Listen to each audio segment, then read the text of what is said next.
Hi friends, welcome to my channel. ಮುದ್ದು ಸೊಸೆ ಧಾರಾವಾಹಿಯಲ್ಲಿ ಮಹಾಸಂಚಿಕೆಯಲ್ಲಿ ಏನಾಗುತ್ತೆ ಅಂತ ಹೇಳಿ ತಿಳಿದುಕೊಳ್ಳೋಣ ಬನ್ನಿ. ಈ ಕಡೆ ಅಜ್ಜಿ ಮತ್ತು ವಿದ್ಯಾಳ ಸಮಾಲೋಚನೆ ಮಾಡ್ತಾ ಇರ್ತಾರೆ. ಕತೆ ಆರಂಭದಲ್ಲಿ ಮನೆಯ ಅಜ್ಜಿ ತುಂಬಾ ಗಾಬರಿಯಾಗಿರುತ್ತಾರೆ. ನಮಗೆ ಒಂದು ಮಾತು ಹೇಳಬೇಕಿತ್ತು ಕಣವ, ಅವರಿಗೆ ಏನಾದರೂ ಗೊತ್ತಾದರೆ ಸುಮ್ಮನೆ ಇರುತ್ತಾರೆಯೇ? ಸುಳ್ಳು ಹೇಳಿಬಿಟ್ಟು ಬಂದಿದ್ದೀನಿ, ಏನೋ ಒಂದು ತರಹ ಭಯವಾಗುತ್ತಿದೆ ಎಂದು ವಿದ್ಯಾಳ ಮುಂದೆ ತಮ್ಮ ಆತಂಕ ತೋಡಿಕೊಳ್ತಾರೆ.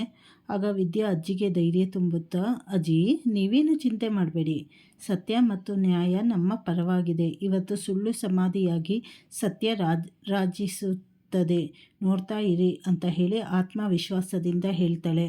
ಈ ಮಾತುಗಳು ಇಡೀ ಸಂಚಿಕೆಯ ಸತ್ಯದ ಹೋರಾಟ ಮುನ್ನುಡಿ ಬರೆಯುತ್ತದೆ. ಈ ಕಡೆ ಮಹಿಳಾ ಸಂಘದವ್ರ ಜೊತೆ ಸಾವಿತ್ರಿ ಸ್ಕೆಚ್ ಹಾಕಿರ್ತಾಳೆ.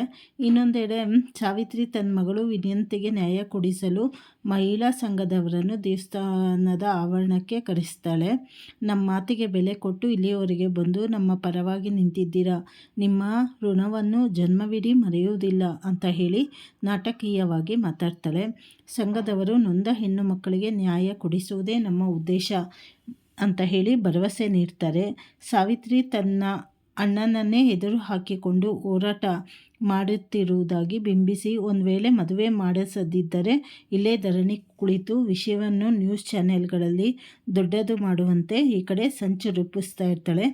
ಇನ್ನೊಂದು ಕಡೆ ವಿನಂತಿಗೆ ಭಯ ಮತ್ತು ಈ ಕಡೆ ಸಾವಿತ್ರಿ ಬಾಳೆ ದಿಂಡು ಕುತಂತ್ರ ಮಾಡ್ತಾಳೆ. ಹೇಗೆ ಅಂದರೆ ಕೆಂಡದ ಕುಂಡವನ್ನು ನೋಡಿದ ವಿನಂತಿ ಅಕ್ಷರಶಃ ನಡುಗಿ ಹೋಗ್ತಾಳೆ. ಈ ಕೆಂಡದ ಒಳಗೆ ಕಾಲಿಡಲು ನನ್ನ ಪ್ರಾಣವೇ ಬಾಯಿಗೆ ಬರುತ್ತಿದೆ, ನನಗೆ ತುಂಬಾ ಭಯ ಆಗುತ್ತಿದೆ ಅಂತ ಹೇಳಿ ಸಾವಿತ್ರಿ ಹತ್ತಿರ ಹೇಳಿದಾಗ ಆಗ ಸಾವಿತ್ರಿ ಮಗಳನ್ನು ದೂರಕ್ಕೆ ಕರೆದುಕೊಂಡು ಹೋಗಿ ಒಂದು ಹೈಟೆಕ್ ಐಡಿಯಾ ಕೊಡ್ತಾಳೆ. ನಿನಗೆ ಗೊತ್ತಿತ್ತು, ನೀನು ಹೀಗೆ ನನಗೆ ಗೊತ್ತಿತ್ತು ನೀನು ಹೀಗೆ ಹೇಳ್ತೀಯಾ ಅಂತ, ಅದಕ್ಕೆ ಮೊದಲೇ ಸಿದ್ಧ ಮಾಡಿಕೊಂಡು ಬಂದಿದ್ದೇನೆ ಅಂತ ಹೇಳಿ ಒಂದು ಬಾಳೆ ದಿಂಡಿನ ತುಂಡನ್ನು ತೆಗೆಯುತ್ತಾಳೆ. ನಿನ್ನ ಚಪ್ಪಲಿ ಅಳತೆಗೆ ಸರಿಯಾಗಿ ಇದನ್ನು ಸಿದ್ಧ ಮಾಡಿದ್ದೇನೆ, ಮತ್ತು ಕೆಂಡ ತುಳಿಯುವ ಟೈಮಿಗೆ ಇದನ್ನು ಪಾದಕ್ಕೆ ಅಂಟಿಸಿಕೊಂಡು ಬಿಡು, ಆಗ ನಿನ್ನ ಕಾಲು ಸುಡುವುದಿಲ್ಲ, ನಾವು ಅಂದುಕೊಂಡ ಕೆಲಸವೂ ಆಗುತ್ತದೆ ಅಂತ ಹೇಳಿ ಉಪಾಯ ಹೇಳ್ಕೊಡ್ತಾಳೆ. ಇನ್ನೊಂದು ಕಡೆ ಕೆಂಡ ತುಳಿಯುವ ಮುನ್ನ ವಿದ್ಯಾ ಮತ್ತು ವಿನಂತಿ ಎದುರು ಬದುರಾಗ್ತಾರೆ. ವಿನಂತಿ ಹೇಳ್ತಾಳೆ, ನಾನು ಇಂದು ಈ ಮನೆಯ ಸೊಸೆಯಾಗಿ ಕಾಲ ಮೇಲೆ ಕಾಲು ಹಾಕಿಕೊಂಡು ಮೆರೆಯುತ್ತೇನೆ ಅಂತ ಹೇಳಿ ಹೀಯಾಳಿಸಬೇಕಾದ್ರೆ ವಿದ್ಯಾ ಅದಕ್ಕೆ ತಕ್ಕ ಉತ್ತರ ನೀಡ್ತಾಳೆ. ಏನಂದರೆ, ಅನ್ಯಾಯ ಮತ್ತು ಅಸತ್ಯವನ್ನು ಇಟ್ಟುಕೊಂಡು ಗೆಲ್ಲಲು ಹೊರಟಿರುವ ನಿನಗೆ ಇಷ್ಟು ನಂಬಿಕೆ ಇರಬೇಕಾದ್ರೆ ಸತ್ಯ ಮತ್ತು ನ್ಯಾಯವನ್ನು ಜೊತೆಗಿಟ್ಟುಕೊಂಡಿರುವ ನನಗೆ ಇನ್ನಿಷ್ಟು ನಂಬಿಕೆ ಇರಬೇಡ. ನಿನ್ನ ಸುಳ್ಳಿನ ವಿಶ್ವಾಸ ಈ ಬೆಂಕಿಯಲ್ಲಿ ಬೂದಿಯಾಗುವುದು ಖಂಡಿತ ಅಂತ ಹೇಳಿ ಈ ಕಡೆ ಚಾಲೆಂಜ್ ಮಾಡ್ತಾಳೆ ವಿನಂತಿಗೆ ವಿದ್ಯಾ. ಈ ಕಡೆ ವಿದ್ಯಾ ಭದ್ರರಿಂದ ಅಗ್ನಿ ಪರೀಕ್ಷೆ ಮತ್ತು ದೇವರ ಅನುಗ್ರಹ ಸಿಗುತ್ತಾ. ಊರಿನವರೆಲ್ಲ ಮುಂದೆ ಚಿಕ್ಕೇಗೌಡರು ಶಿವರಾಮ ಅವರು ಭದ್ರ ಮತ್ತು ವಿದ್ಯಾ ಮೊದಲು ಕೆಂಡ ಹಾಯಲಿ ಅಂತ ಹೇಳಿ ಆದೇಶಿಸ್ತಾರೆ. ವಿದ್ಯಾ ದೇವಸ್ಥಾನದ ಮುಂದೆ ನಿಂತು, ದೇವರೇ ನಾನು ತಪ್ಪು ಮಾಡಿಲ್ಲ ಎಂದು ನಂಬಿ ಈ ಬೆಂಕಿಯನ್ನು ತುಳಿಯುತ್ತಿದ್ದೇನೆ, ಸತ್ಯ ಇದ್ದರೆ ನಮ್ಮ ಜೊತೆಯಾಗಿ ನಿಂತು ಕಾಪಾಡು ಅಂತ ಹೇಳಿ ಕಣ್ಣೀರಿಡುತ್ತಾ ಬೇಡಿಕೊಳ್ತಾಳೆ. ವಿದ್ಯಾ ಮತ್ತು ಭದ್ರ ಇಬ್ಬರೂ ಯಾವುದೇ ಗಾಯವಿಲ್ಲದೆ ಕೆಂಡದ ಮೇಲೆ ನಡೆದು ಸತ್ಯದ ಪರೀಕ್ಷೆಯಲ್ಲಿ ಗೆಲ್ತಾರೆ.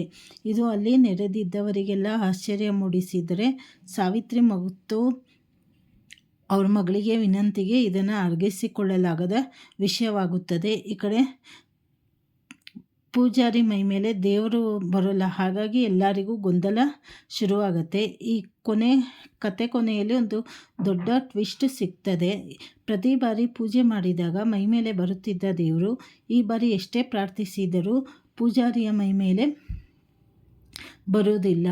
ಕ್ವಾಟ್ಲೆ ಪೂಜಾರಿ ಯಾಕೆ ತಾಯಿ ಅನುಗ್ರಹ ಮಾಡ್ತಿಲ್ಲ ಅಂತ ಹೇಳಿ ಕೈ ಚೆಲ್ಲಿದಾಗ ಸಾವಿತ್ರಿ ಇದನ್ನೇ ಬಳಸಿಕೊಂಡು ಸುಳ್ಳು ಸತ್ಯ ಮಾಡಲು ನೋಡ್ತಾಳೆ. ಕೊನೆಗೆ ಚಿಕ್ಕೇಗೌಡರು ದೇವರು ನನ್ನೇ ಆಜ್ಞೆ ಕೊಟ್ಟಿದ್ದಾನೆ, ಭದ್ರ ಮತ್ತು ವಿದ್ಯೆ ಹೇಳಿಕೆ ಕೊಡಲಿ, ನಂತರ ವಿನಂತಿ ಕೆಂಡ ಹಾಯಲಿ ಅಂತ ಹೇಳಿ ತೀರ್ಪು ನೀಡ್ತಾರೆ. ಇಲ್ಲಿಗೆ ಈ ಸಂಚಿಕೆ ಕುತೂಹಲದ ಮುಕ್ತಾಯವಾಗುತ್ತದೆ. ಮುಂದೆ ಏನೇನು ತಿರುವುಗಳು ತೆಗೆದುಕೊಳ್ಳುತ್ತೆ ಕಥೆಯಲ್ಲಿ ಅಂತ ಹೇಳಿ ಮುಂದೆ ನೋಡೋಣ. ಹಾಗೆ ಮುಂದಿನ ಸಂಚಿಕೆಗಳಲ್ಲಿ ಭದ್ರನ ಅಪ್ಪನ ಮೇಲೆ ದೇವರು ಬರ್ತಾರೆ. ಹಾಗೆ ವಿನಂತಿ ಎಲ್ಲ ಸತ್ಯ ಒಪ್ಪಿಕೊಳ್ಬೋದು ಅಂತ ಹೇಳಿ ಅನಿಸುತ್ತೆ. ಆದರೆ ಮುಂದಿನ ಸಂಚಿಕೆಗಳಲ್ಲಿ ಏನೇನು ಬದಲಾವಣೆ ಆಗುತ್ತೆ ಅಂತ ಹೇಳಿ ಮುಂದೆ ಗೊತ್ತಾಗುತ್ತೆ. ಹೊಸದಾಗಿ ಯಾರು ಚಾನಲ್ ನೋಡ್ತಾ ಇದ್ದೀರಾ, ಚಾನಲನ್ನು ಸಬ್ಸ್ಕ್ರೈಬ್ ಮಾಡ್ಕೊಳ್ಳಿ, ಲೈಕ್ ಮಾಡಿ, ಶೇರ್ ಮಾಡಿ. ಧನ್ಯವಾದಗಳು.